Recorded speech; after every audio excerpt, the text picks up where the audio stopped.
Today on Podcast Them Down, we're talking about in-ear monitors. Welcome to Podcast Them Down. I'm Tim Regan from U.S. power metal band Burning Shadows, Fade to Black Metallica tribute, Dual-Violin folk metal band ISENMOR, and recently vacated Graves true zombie metal. Be sure to subscribe, like, or follow. And now, on with the show.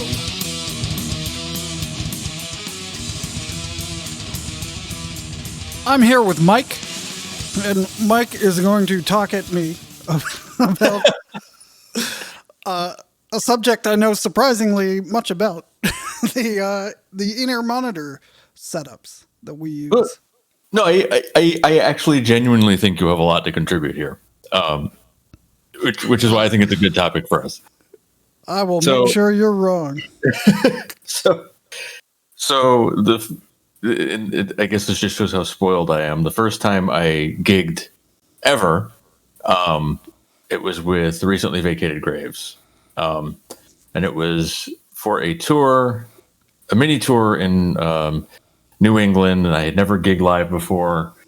But recently vacated Graves is a unique band, and I've mentioned this one of the previous times I was on, and that there's no live drummer. RVG only has backing tracks and like pre-rendered drums, so it's just like a pre-recorded drum machine track. And in my opinion, that's more of a strength than a weakness. Yeah. It definitely makes gigging, especially given the kind of ephemeral nature of the band, let's say. It makes gigging kind of at a moment's notice a lot easier. You know, you just get up on stage and you plug shit in and you're done. So given that RVG has backing tracks, my first show ever, Tim and Ari had set up this in-ear monitoring rig, and it was basically just like a mixer and a transmitter and some receivers? I believe what happened was so we had a couple shows where it's crucial to hear the drums. So we were putting the PA behind us at ear level because we had several shows where you couldn't hear the drums, and it just becomes a train wreck. But the problem with putting the drum PA behind you at ear level is that it's also at microphone level. So the mics are picking up tons of drums, right, which are cranked, So I forget who it was. It might have been Ari who was like, "Hey, why don't you look into in-ear monitors?" And I was like, "I don't know what you're talking about." And so he found a cheap deal. My memory is often terrible. So, if Ari hears this and remembers a different version, it's probably likely that his version is more accurate. But anyway, he goes, "Why don't you buy these in-ear monitors? I found a cheap system and it only cost $1,000. and in the grand scheme of in-ear monitors, that actually is cheap. And it was a Galaxy Audio, I believe. And I still have it. It's collecting dust somewhere, but it's right. Basically one transmitter and a bunch of receivers. And then, so everyone has one mix, whatever goes through the one transmitter, that's what everyone gets. And you need a mixer. You need to be able to put everything in to the transmitter. So everyone needs to plug in their guitars and stuff like that. So I had bought a rack-mounted mixer to do this. And the interesting thing about that was I bought it from Amazon, and this is a long time ago, so I remember this. The statute of limitations is up on this. Well, I bought one rack-mount mixer, and they sent me a box of 4. So I did sell 2 of them, and one's still in a box, and the other's collecting dust along with the other the Galaxy Audio system. And you know what? I'm not actually sure it's still legal to use the Galaxy Audio system because the FCC changed which frequencies you can broadcast in, and I'm not entirely sure which frequency that system is. Yeah, we should definitely talk about that too. Yeah, so that was like Mark One, Right. the in-air system, and it was far from perfect, but it was much better than putting the PA next to your ear. Right. Yeah. So this is what we used for the tour, and I had very little like live gigging experience and very little gear experience. I had, I guess, just being the yuppie that I am, I had an Axe-FX Ultra, which was like the first gen Axe-FX, and then when Tim asked me to gig, I got a PA because I got like an Alto, like Alto 10-inch or 12-inch. It is a 12-inch, and I can tell you exactly. I can tell you exactly what it is because I bought one too, and it's right there. It's an Alto TS-112. Yeah, it's like the greatest sounding speaker $200 can buy, or however much it is. It's for what it is. It's extremely cheap and it sounds good enough. Well, at the time, that's true. I don't know. I think other companies have made, well, because I have I know I'm jumping ahead to our Amp Sim episode, but I have a supposedly FRFR head rush speaker that was $200. So in theory, that's a flat response. Right. Full range flat response. That's what FRFR is. And I don't know if it's actually true, but I have my doubts. I Googled the Alto TS-112 and upsettingly it's under the Legacy Speakers series now. Oh, that's a tragedy. But mine still works. Yeah, I think mine does too. Not that I've used it in a while. But yeah, so anyway, that was our first experience with in-ears and my first experience with gigging. So I was really hands off in general. And so actually, I don't know that I've ever expressed this to you. So, the more and more we went on with RVG, the more I realized how much Tim did, like in totality, like just gearing up on stage because he had the whole thing in his head, like this is how it should be. So I did not pay him to say this. No, but it's true. It's like I distinctly remember one show where this was after the fact. I think it was you, me, and Aaron in Leesburg, where you were trying to get the in-ear rig set up, and it was all you. And I remember that moment because it was just like we hadn't used it in a while, and it was extremely frustrating because it wasn't working. And I was like, okay, we have to. I think that moment I was like, I have to like actually start helping out way more with like stage setup because this is no good, for it to be all you. So after that experience, and we have the one mix, which is kind of like suboptimal. So let me go into a tangent about that. What you'll discover very quickly with the mixes is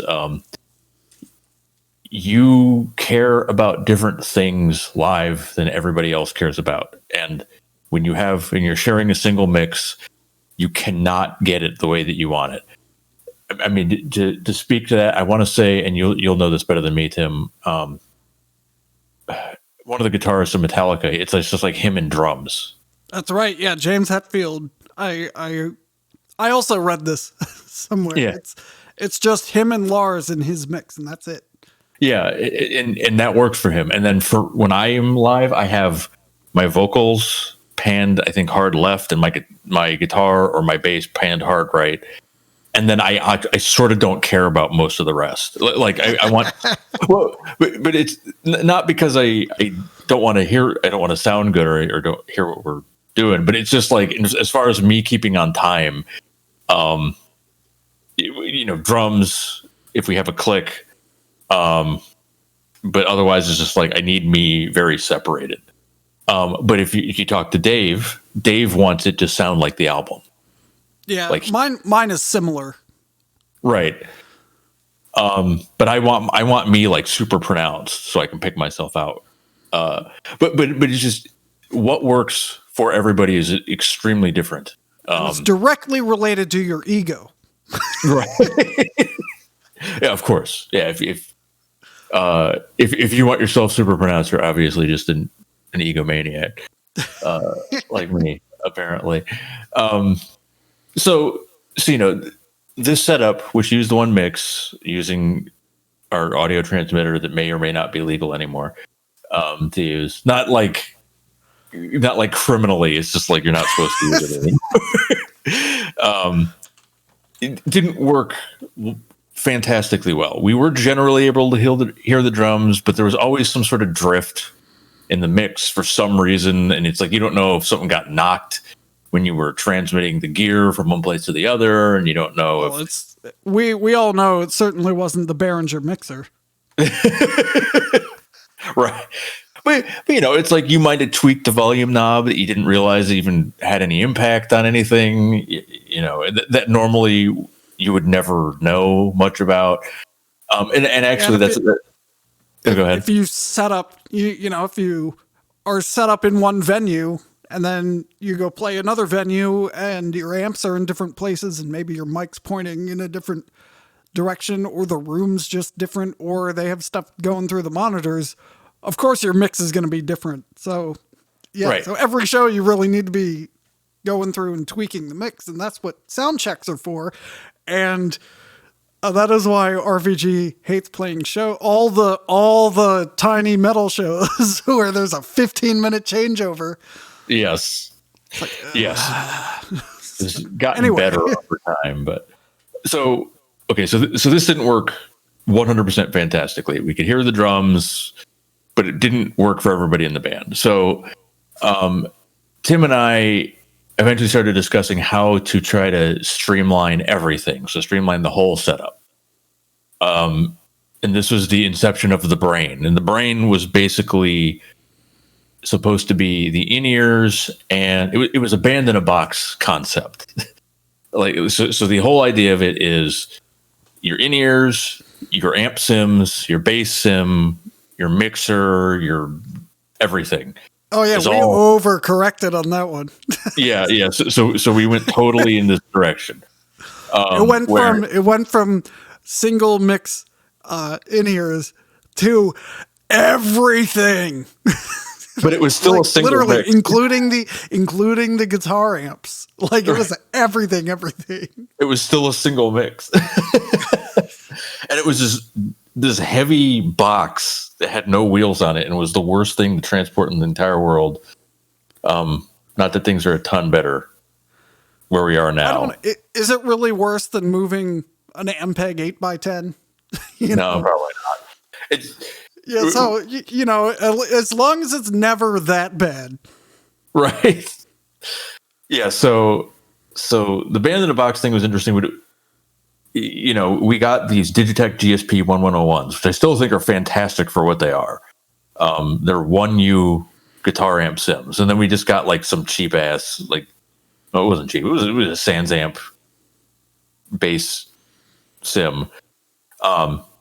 And then we had a Focusrite audio interface and a computer. So basically the computer was really the driver of the mixes.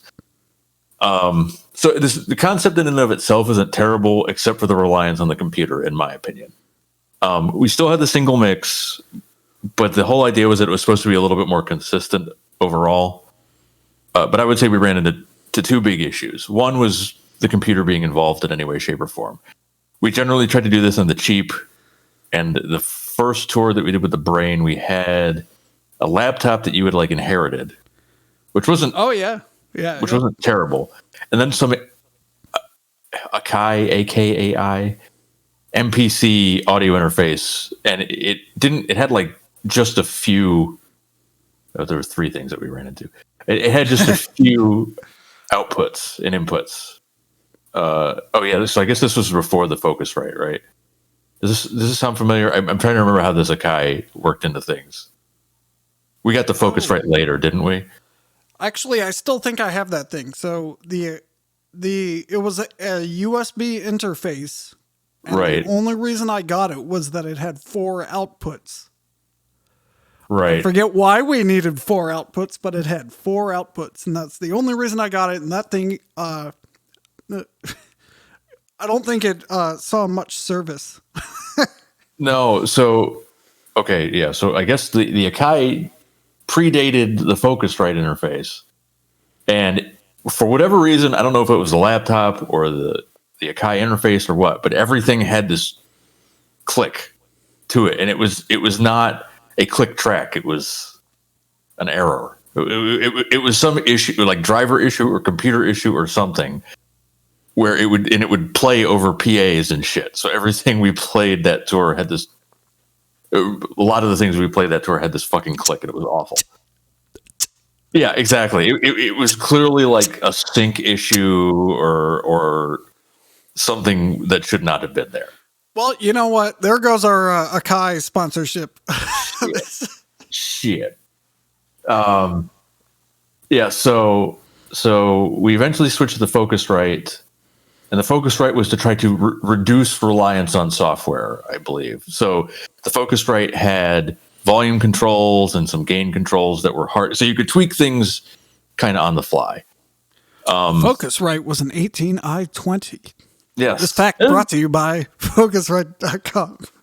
And to further solidify our Focusrite sponsorship, for some reason, I think one of the channels was flipped. Right. It was a Gen 1 of the 18i20, and I think channels 4 and 5, like if you turned up channel 4 on the front, it actually was connected to channel 5. It worked. But we just had to know what you're doing. But we talked with them, and they were like, yeah, that's not a software issue.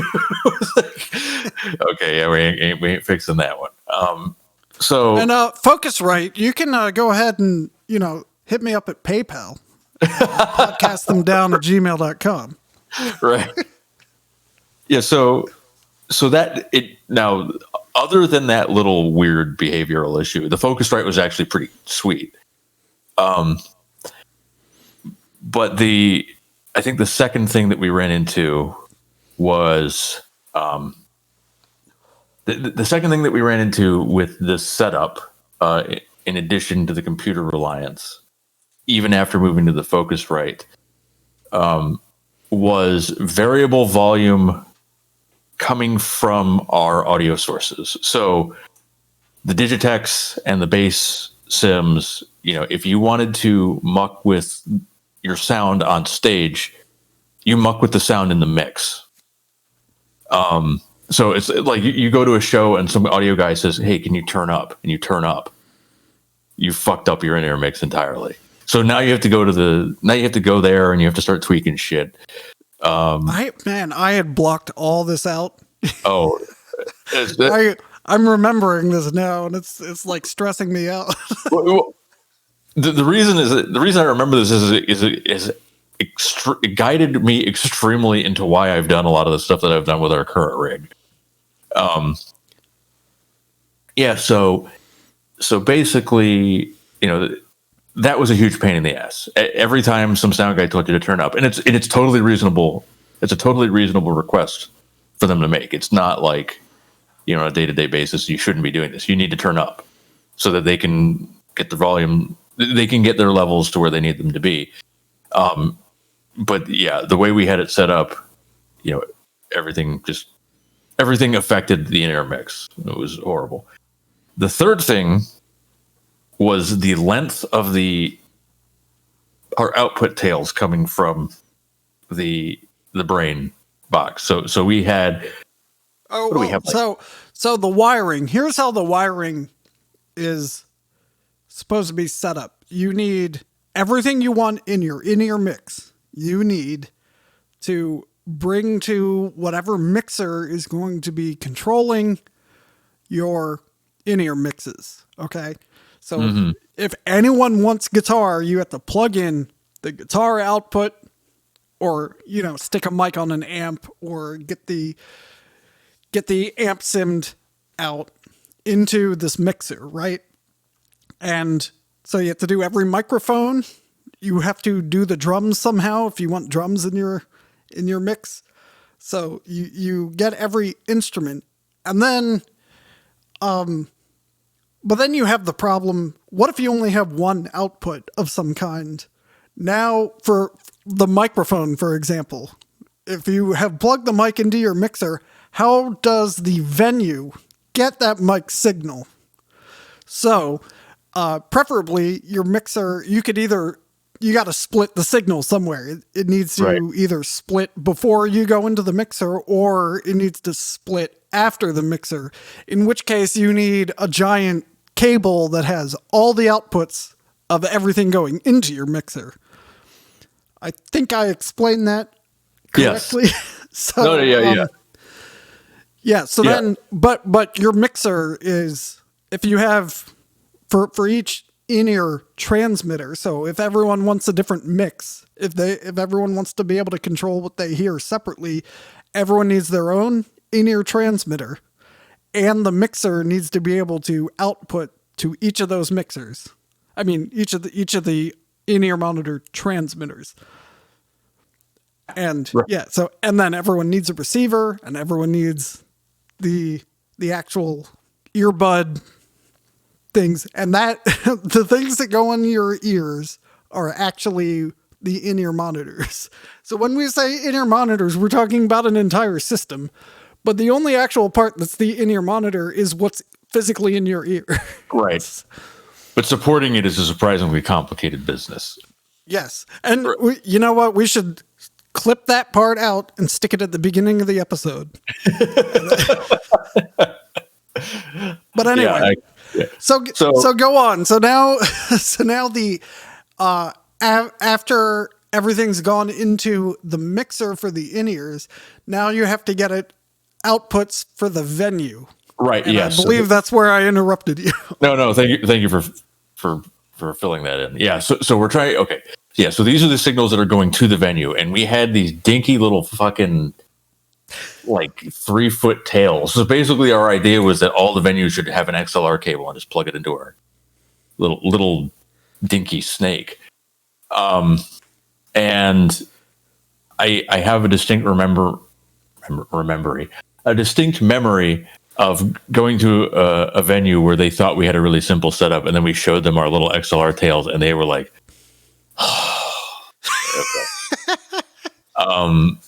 So these are the three things that struck me the most, right? It's like computer reliance, in addition to the fact that we still had only one mix at this point.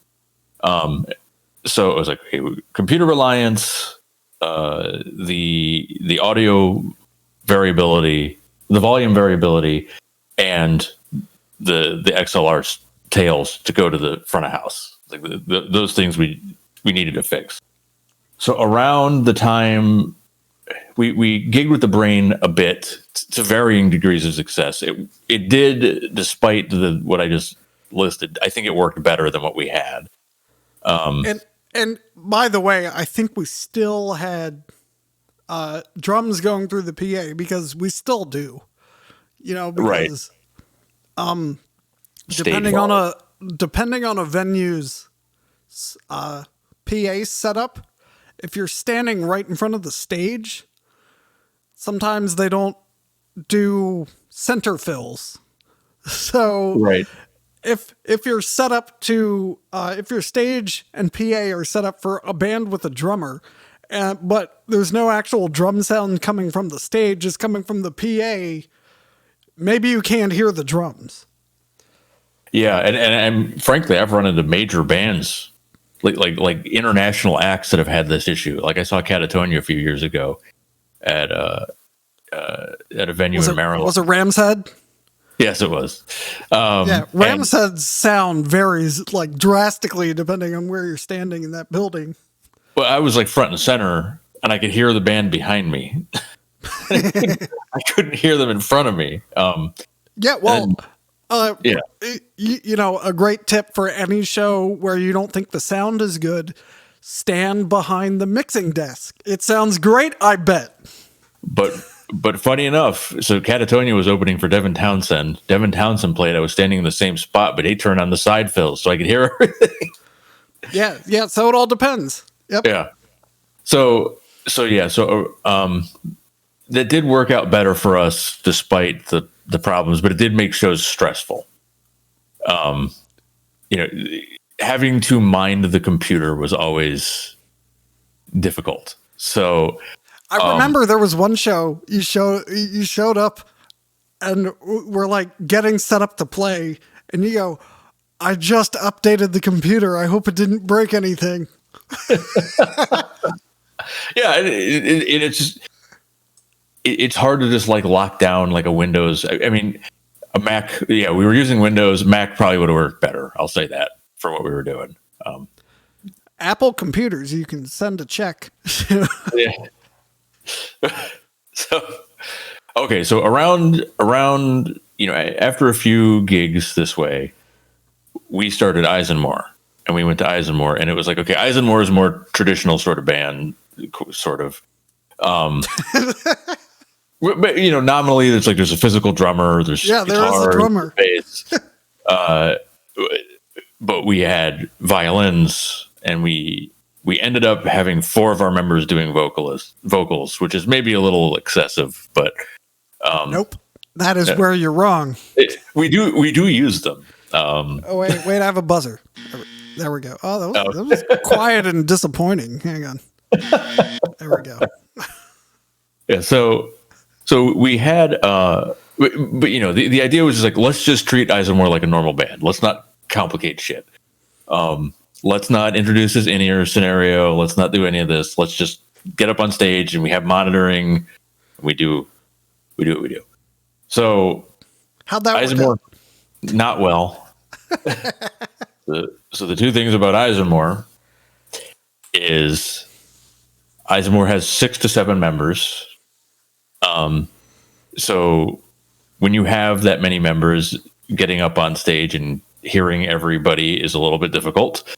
And you know, if we can't hear the drums, and if the drummer can't hear us, there's lots of missed cues. There's lots of getting out of sync, getting out of time.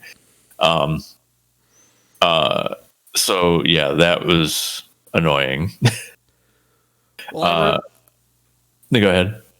I was going to bring up the violins. Was that what you were about to say? The second thing is, the violin. So you're on a bass or you're on a guitar. If you're playing something relatively simple, which ISENMOR is on bass and guitar actually pretty simple, except for a few exceptions here and there, you have frets. So it's like you can visually inspect that you're playing what you think you should be playing, provided that you're in tune, which you should hopefully be able to verify.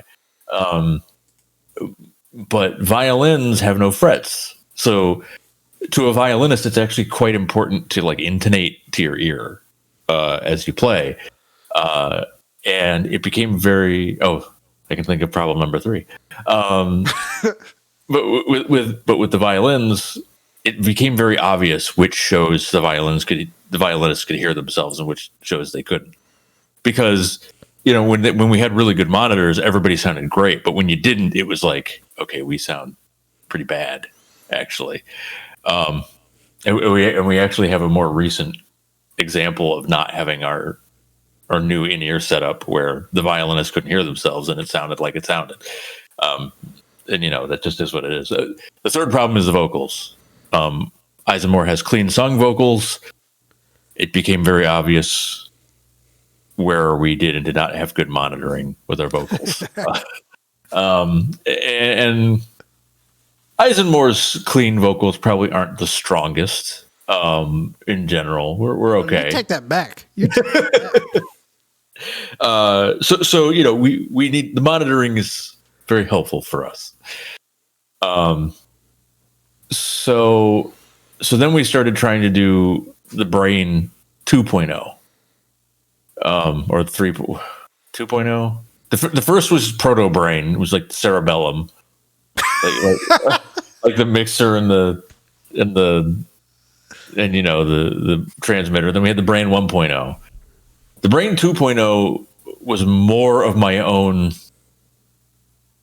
doing. So I sort of like started obsessing about this at this point. I was like, I need to solve this fucking problem. So I want to say did I get 2 transmitters for this one? Do you remember the second one where I had this, it was still an audio interface and it's still driven by a computer. But there were 2 transmitters. I think there were 2 transmitters. So I think I got 2 we had 2 transmitters, and then we had a Motu 16A, and a Motu 16A it's a line level audio interface. And I don't know, I can't remember what we did with the vocal. Oh, I remember now. We had just like an ADAT expansion, which had some preamps in it, so that we could plug our mics into that, and we connected that to the Motu. But this is, you know what? Hearing this, I remember all this hardware, but I'm not entirely sure I remembered or I knew how it was all set up. And it sounds like, the whole situation has turned around and now you're doing all the work and I don't know what's going on. You still do a lot for show to show, so I think it's all right. Well, I'm usually messing with cameras at that point. Right. So, hey, camera episode coming up.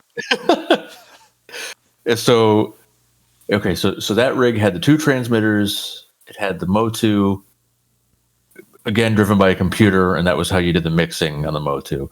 It had the ADAT expansion, so just like an 8-channel ADAT thing with preamps for our mics. And a splitter. It had 2 Art S8 splitters, which are they're the best splitters that $200 can buy. They're actually not bad. Like they do the job. So at this point I started getting concerned more. Like I was basically thinking, okay, let's still do the computer because the computers can still handle all the anything that like backing tracks and anything that we need. But the thing that I think we started doing at this point is using a click. So that was interesting in that it presented this first situation where we wanted to hear something that we didn't want anyone else to hear. Yep, we're a bunch of cheaters. For more information, listen to a backing track episode. Right. This whole thing is all cross references. Future and past episodes. Yeah, so we started using clicks like a bunch of cheaters, which I think, in my opinion, greatly improved the tightness of our sound. For better or for worse, that's what happened. And these splitters were our first effort into trying to kind of like I want to isolate myself from the front of house. I want the front of house to do whatever they need to do and get the fuck away from my stuff. So we started using these splitters. But the other advantage of the splitters, as opposed to having it kind of tied into your digital stuff, is that they're analog. So if you have everything plugged into your in-ear setup and your in-ear setup shits the bed entirely, then front of house doesn't need to know. And you lose backing tracks, but otherwise we're still okay. So it's also worth mentioning, were we still trying to do the band in the box? Yes, we were. So we still had, we still had like the amp sims in place. The Digitex, you mean? Yeah, the Digitex. We still had our 1U Digitex in place to try to do guitars. Because I remember you had a split where you could like send a harmonized signal to the second. Does that sound familiar? I remember this. Yep. Yeah. Oh, yeah. Because we only had one guitarist at the time. Right. Me. So I would. There are parts where it's just a simple third harmony. Right. So we had a split, and I forget how it worked exactly, but I'd be able to hit something, and one would be harmonized up a third, and the other wouldn't be. And there were two outputs, so it was like you had two guitars, and I think it worked pretty well. And actually, in my Helix patch, I still have something similar. So. Right. It was totally yeah. So the mention of the Helix, we'll get into like more of where this eventually goes, but it's like, okay, this scenario worked out. But I do not have to do the harmonizer anymore because we got another guitarist, right? Which is preferable to hearing two of me. All right. So in this, once we had this, there were a few problems that arose with it, and I feel like they slowly become like less dire as we go through the iterations of this thing. But the Motu 16A must be mixed via a user interface. And the Motu user interface is slow and not intended for on-the-fly mixing. And this is not. I don't view this as a problem with the Motu. This is a problem with us trying to probably misuse the Motu. Like, there were no phone apps that you could use, or at least that I was able to find. There was nothing that you could use where anybody in the band could tweak things on the fly. It was like you had to go to the computer and like use your mouse and fuck with stuff. Still doing the reliance on the computer, which I was getting like more and more concerned about. But the second problem was, in order to connect to our splitters, the Art SA8s have 8 XLRs on the front. They're rack mounted, and they have 8 XLRs on the front. And I think we had some of them pre-filled, but then some of them you had to actually plug it into. So the whole band would have to run over to the rack and like plug into the rack itself.